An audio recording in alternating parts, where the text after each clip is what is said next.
ኩላሊት ጥቅሙ ምንድነው በሰውነታችን ውስጥ የሚለውን ስናይ ኩላሊት እኛ ከምንገምተው በላይ ለሰውነታችን ብዙ ጥቅሞችን ይሰጣል።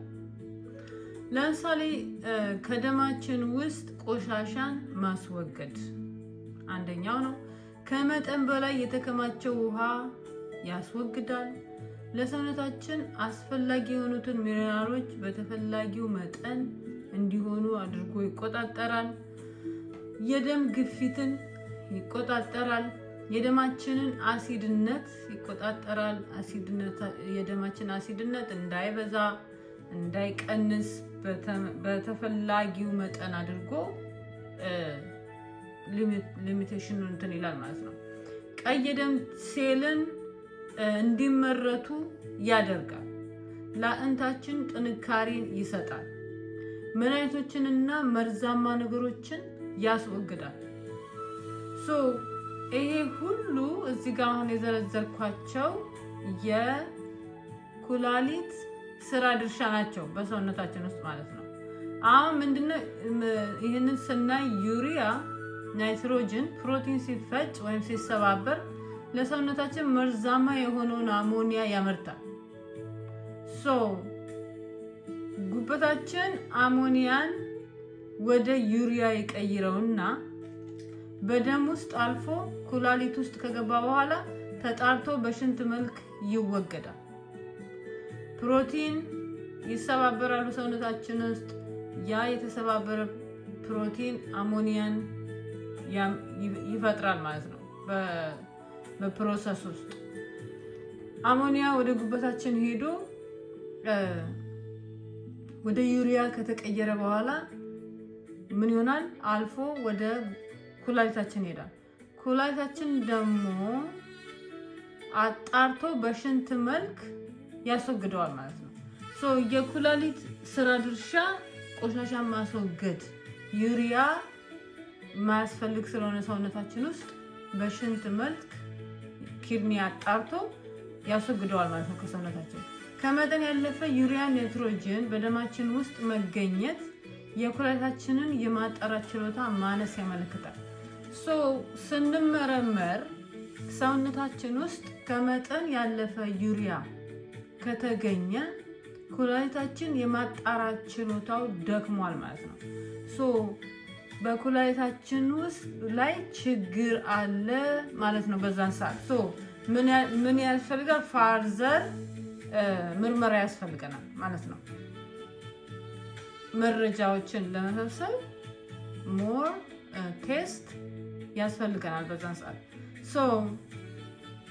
የኩላሊታችን ስራውን የመስራት ችሎታ መመዘኛ ምርመራ ማካሄድ ያስፈልጋል። ስር ከሰደደ የኩላሊት በሽታ ይከላከልልናል። አሁን ይሄ የምናደርገው ምርመራ ለምሳሌ ዩሪያ በሰውነታችን ውስጥ ከፍተኛ ሆኖ ከተገኘ ሌላ የኩላሊታችንን የመስራት ችሎታ የሚመዝን ምርመራ ማካሄድ ያስፈልገናል ማለት ነው። ያ ምርመራ ምን ይሆናል? ኩላሊታችን ለከፋ አደጋ እንዳይጋለጥ መከላከያ ይሆነናል።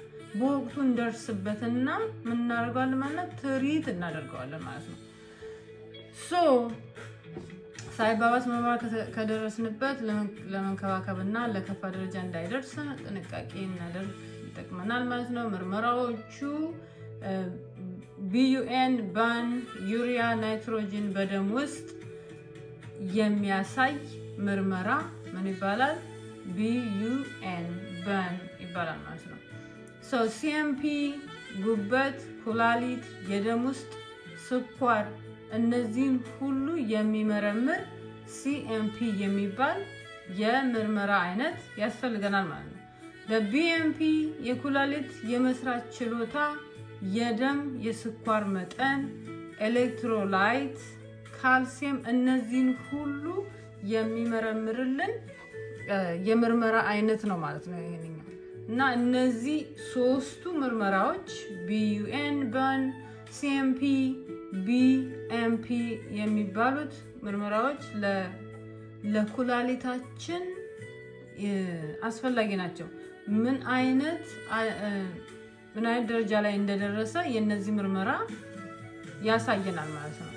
ኩላሊታችን የማጣራት ችሎታው ሌላ ችግር ካለ እነዚህ ምርመራዎች የስኳር መጠናችን በዝቶ ከሆነ ኤሌክትሮላይት አንሶን ከሆነ እነዚህ ከተመረመረን በኋላ ዶክተሩ የነዚህን ውጤት ይዞ ኪድኒያችን ያለበትን ደረጃ ይነግረናል ማለት ነው።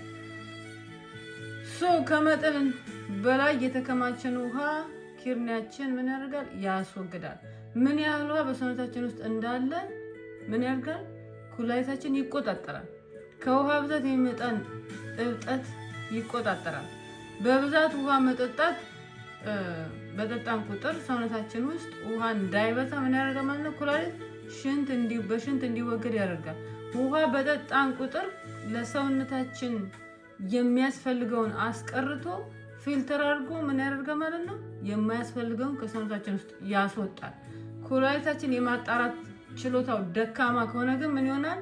ውሃ በሰውነታችን ውስጥ ሪቴን ይሆንና እብጠት በሰውነታችን ላይ ይፈጠራል ማለት ነው። በእግራችን አካባቢ፣ በሆዳችን አካባቢ ኤኒዌር ሰውነታችን ውስጥ ይፈጠራል። ያ እንዳይፈጠር የሚያደርገው ግን ኩላሊታችን በፍጥነት የማያስፈልገውን ውሃ እያጣራ ሲያስወጣልን ነው ማለት ነው።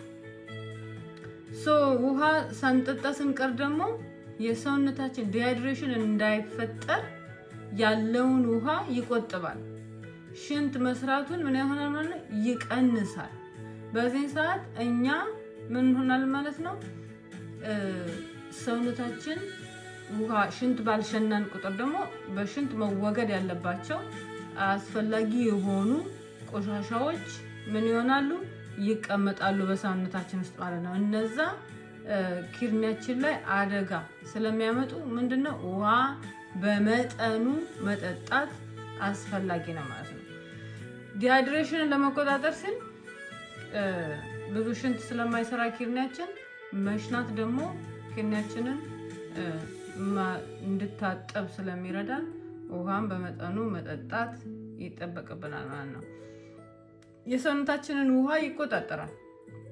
ለሰውነታችን አስፈላጊ የሆኑ ሚነራሎችን በተፈለገው መጠን አድርጎ ይቆጣጠራል።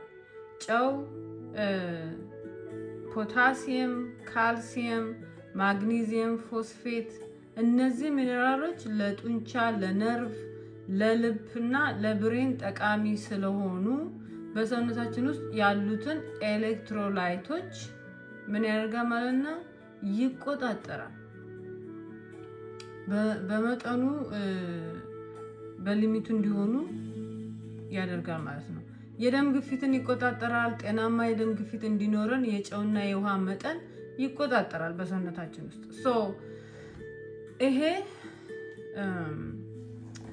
የጨውና የውሃ ጨው ስንበላ በብዛት ጨው ስንበላ ውሃ በብዛት እንጠጣለን።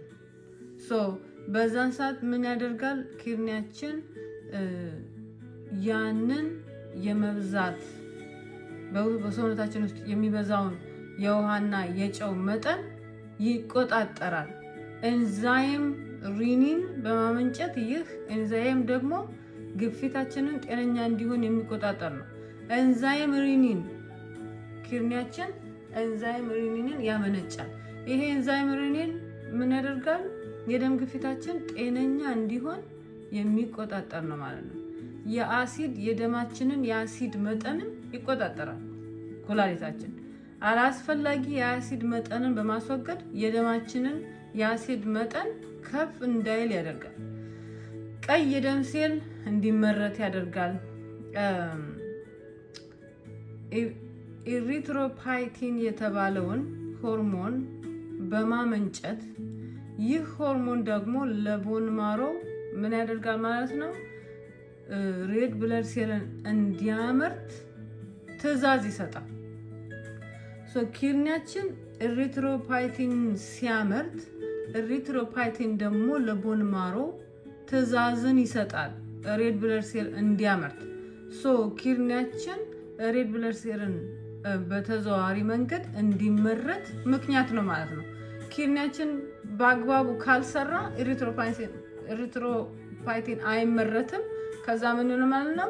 ኤሪትሮፖይቲን ካነሰ ደግሞ ትዕዛዝ ሰጪው እሱ ስለሆነ ለቦን ማሮ ሬድ ብለድ ሴልስ እንዲሰራ ሬድ ብለድ ሴላችን ይቀንሳል ማለት ነው ኪድኒያችን በስርዓት ይሄን ሆርሞን ካላመረተ። ቀይ ደም ሴል ኦክሲጅንን ለሰውነታችን ውስጥ ያዳርሳል። ኩላሊታችን በበቂ ሁኔታ ይህን ሆርሞን ካላመረተ የደም ማነስ ይከሰትብናል ማለት ነው። እንዳልኳችሁ ኤሪትሮፖይቲን በኩላሊት ውስጥ ካልተመረተ ቦን ማሮውን ቀይ ደም ሴል እንዲያመርት የሚያዘው ክፍል እሱ ስለሆነ ምን ይሆናል ማለት ነው? የቀዩን ደም ሴላችንን ባልተመረተ ቁጥር የደም ማነስ ይገጥመናል ማለት ነው። ልንከላከለው የምንችለው አትክልት መብላት፣ ፍሩት፣ ሆል ግሬን የሆኑ እህሎችን መመገብ፣ ፕሮቲን፣ አሳ፣ ዶሮ፣ እንቁላል፣ ጥራጥሬ፣ ምስር፣ ኦሊቭ ዘይት፣ አቮካዶ ዘይት፣ አቮካዶን ራሱን መብላት፣ በቂና መጠነኛ ውሃ መጠጣት፣ ጨው መቀነስ፣ ስኳር፣ ስጋ መቀነስ፣ የቆርቆሮ ምግቦችን ማቆም። መቀነስ ብቻ አይደለም፣ እነሱን በአጠቃላይ በጨው የተሞሉ ስለሆኑ የቆርቆሮ ምግቦችን፣ የታሸጉ ምግቦችን ማቆም ያስፈልገናል። ማንኛውንም ጣፋጭ ነገር መቀነስ ማቆም ነው አማራጩ። ግን መቀነስ ብቻ ሳይሆን ማቆም አብሶሉትሊ ላይክ እነዚህ ለስላሳ መጠጦችን በጭራሽ ማቆም ያስፈልገናል። እነሱ በጣም ለስኳር በሽታ ከሚጋርዱ ብዙ ችግር ከሚያመጡ የትም ቦታ ሰውነታችን ውስጥ ሄደው ችግር የሚያመጡ መጠጦች ናቸው። እነሱ መቆም አለባቸው። ክብደት ካለብን ክብደታችንን መቀነስ፣ ክብደታችን በተፈላጊው መጠን እንዲሆን መቆጣጠር፣ ስፖርት መስራት፣ ግፊታችንን የስኳር መጠናችንን መቆጣጠር፣ አለመጠጣት፣ ያለማጨስ፣ በጣም እነዚህ ህመም ማስታገሻዎችን አዘውትሮ መውሰድን መጠበቅ መቀነስ ያስፈልገናል። እነዚህ ህመም ማስታገሻ ብለን የምንወስዳቸው መድኃኒቶች ስፔሻሊ ትንሽ የኩላሊት ችግር ካለብን የሚያባብሱ ስለሆኑ መጠንቀቅ ያስፈልገናል ማለት ነው። የህመም ማስታገሻዎችን አዘውትሮ ከመውሰድ መቆጠብ። እነዚህ አይፖፕሮፊን፣ አድቪል፣ ናፕሮክሳን፣ አሊቭ የሚባሉ እነዚህ መድኃኒቶች ከመጠን ማለፍ የለባቸው። ከተወሰነ ጊዜ በኋላ ማቆም አለብን። ፎር ዘ ሎንግ ተርም የምንወስዳቸው ከሆነ እነዚህ መድኃኒቶች ኩላሊታችን ላይ ችግር ያመጣሉ። ስፔሻሊ የኩላሊት ችግር አለበት ከተባለ አንድ ሰው እነዚህን በእጁ መንካት የለበትም። ኃይለኞች ናቸው እነዚህ መድኃኒቶች። ኩላሊታችንን ሊጎዱ ስለሚችሉ ስንወስድ መጠንቀቅ አስፈላጊ ነው።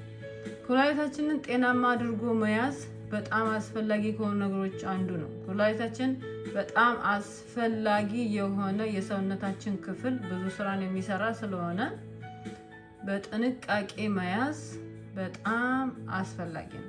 ኩላሊታችን ይነካል ብለን የማንለው ነገር በሙሉ ኩላሊታችን ይነካል። ኩላሊታችን የማይነካ ነገር የለም። የምንበላውን የምንጠጣውን በስነ ስርዓቱ መመጠን አለብን ማለት ነው።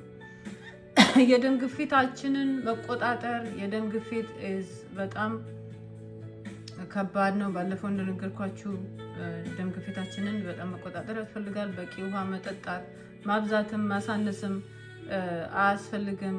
ከ8 እስከ 12 ብርጭቆ ውሃ መጠጣት ያስፈልጋናል ማለት ነው። ምልክቶቹ የውሃ ሰውነታችን የውሃ መቋጠር፣ ሰውነታችን ውስጥ ውሃ ሪቴን ይሆናል፣ ውሃ ይጠራቀማል፣ ውሃ ይቀመጣል። ከዛ ምን ይሆናል? እብጠት ይመጣል። እግራችን፣ ቁርጭምጭሚታችን፣ መርገጫችን አካባቢ፣ እጃችን ላይ፣ ፊታችንም ሊሆን ይችላል እብጠትን ያመጣል።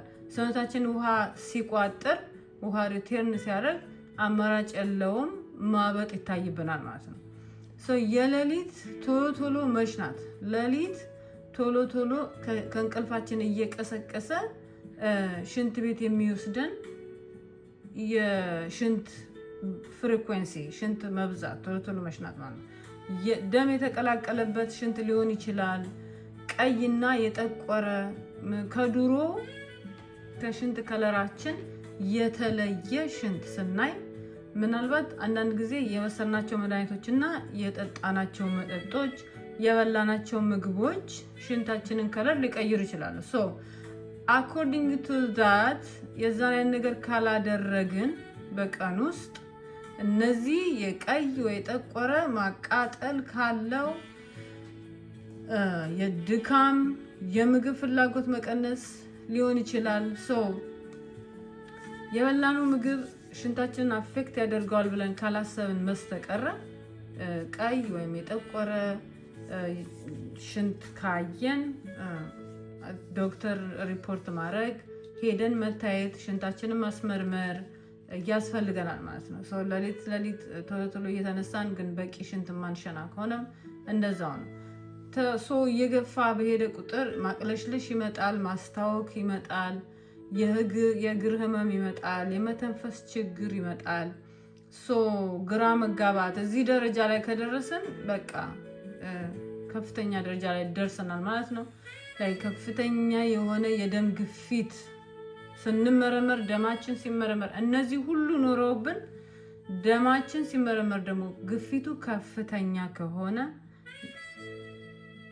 ትኩሳት ካለብን ግን ብርድ የሚለን ከሆነ የጀርባ ወይም ደግሞ የጎን ህመም ካለብን ከመጠን ያነሰ ሽንት የምንሸና ከሆነ በአስቸኳይ ወደ አቅራቢያችን ወደ ሕክምና ቦታ ሄደን የኪድኒ ምርመራዎችን በሙሉ ማድረግ ይጠበቅብናል ማለት ነው።